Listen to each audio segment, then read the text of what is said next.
আমার প্রিয় ফেসবুক বন্ধুরা, আমরা সবাই চাই ফেসবুক থেকে সফল অর্জন করার জন্য, সফলতা আনার জন্য। এই যে দেখুন, আমি বর্তমানে আছি শরীয়তপুর জাজিরা থানায়।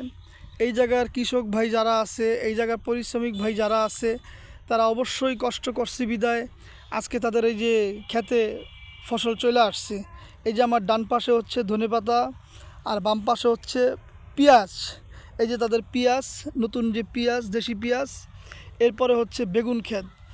অবশ্যই তাদের কষ্টের মেহনতের ফল। তা আমরা যারা ফেসবুকে কাজ করি অবশ্যই গঠনমূলক কমেন্ট করব, একজনকে সাপোর্ট করব, একজনের ভিডিও ধাক্কা না দিয়ে অবশ্যই তাকে সাপোর্ট করার চেষ্টা করব। ঠিক আছে, ধন্যবাদ সবাইকে। আসসালামু আলাইকুম।